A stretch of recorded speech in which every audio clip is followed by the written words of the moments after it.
বিশেষ বিশেষ দিন, মাস, ঋতু ও বছর পালন করছো।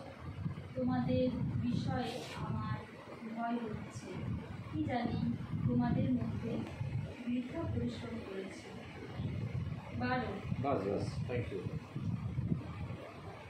ঈশ্বর তিনি বাক্যে আশীর্বাদ করুন।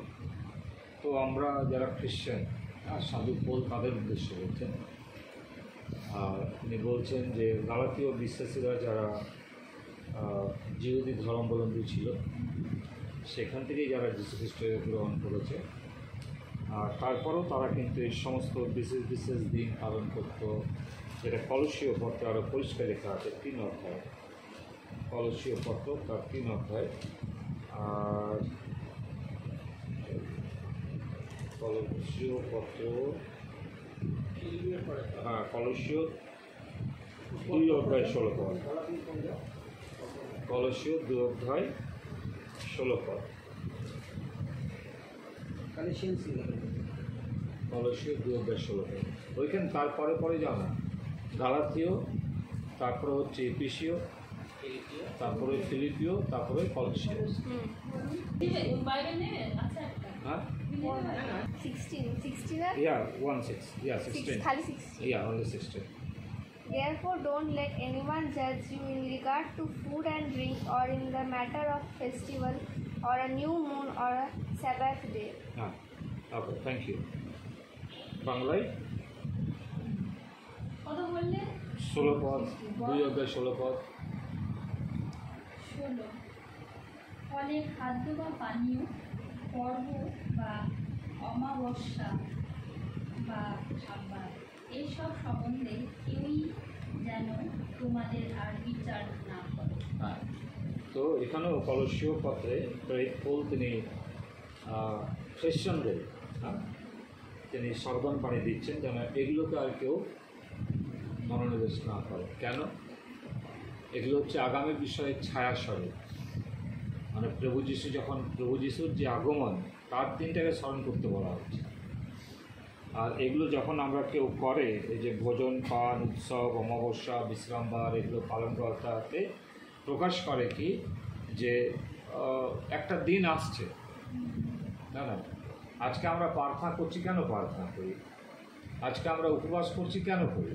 এ কি ঘরে খাবার নেই বলে উপবাস করে কেউ? হ্যাঁ, ওয়াই, কেন উপবাস করি? যখন আমরা প্রার্থনা করি তখন কী প্রার্থনা করি, কেন করি?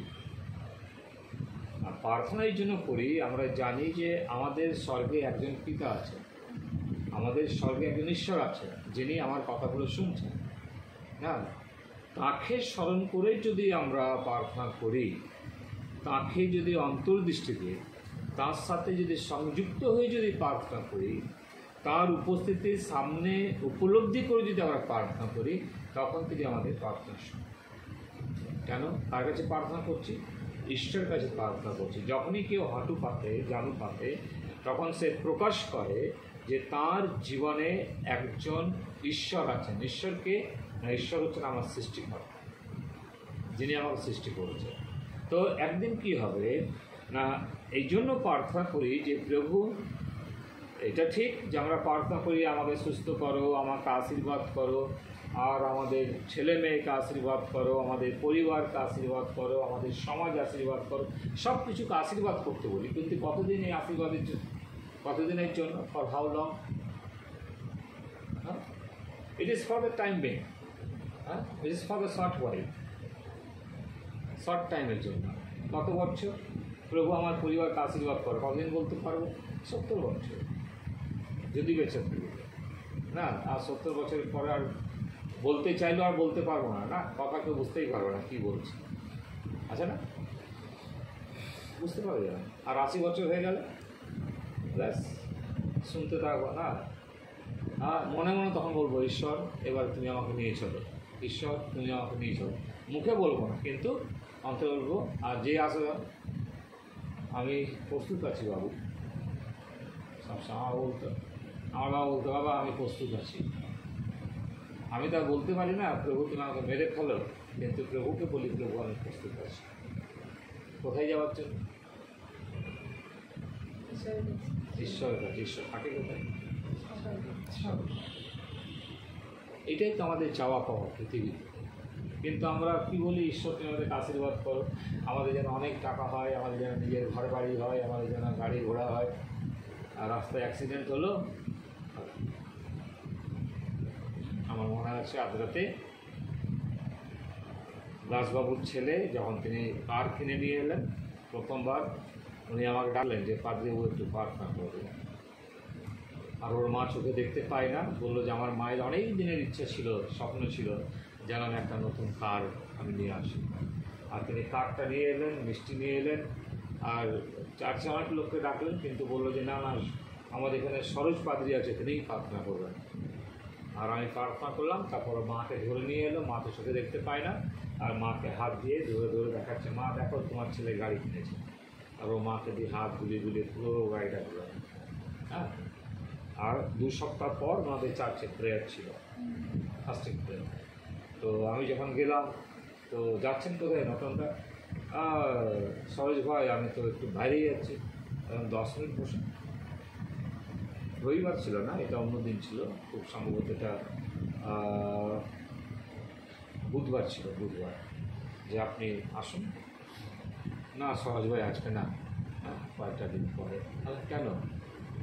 10 মিনিট আসুন, 10 মিনিট প্রার্থনা করে তারপরে যান।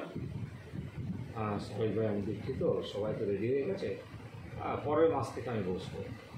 গাড়ি নিয়ে গেল, আর পরের দিন সকালে খবর আসছে কি ডলারের নিচে গাড়ি বেস্ট হয়ে গেছে। 4 জনেই বেস্ট হয়ে গেছে, শুধু ড্রাইভার বেঁচে গেছে। কত মিনিট বলেছিলাম? 10 মিনিট। প্রভুর চরণে যদি 10 মিনিট বসতো, আজও মানুষটা বেঁচে থাকতো, গাড়িও বেঁচে থাকতো।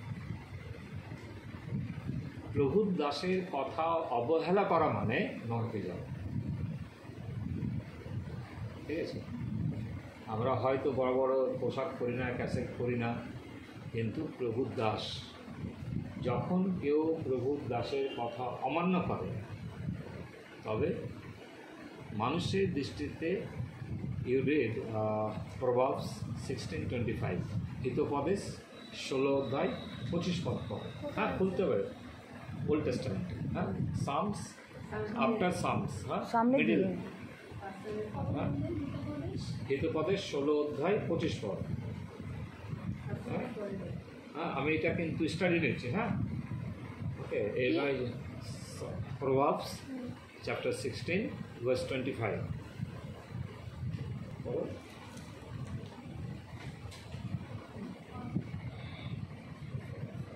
পাওয়া গেছে কারো বাইবেলে? পড়ো। 16:25 তো? হ্যাঁ হ্যাঁ হ্যাঁ বুঝছো? একটি পথ আছে, এটা, হ্যাঁ হ্যাঁ একটি পথ আছে যাহা মানুষের দৃষ্টিতে সরল, কিন্তু তাহার পরিণাম মৃত্যুর পথ।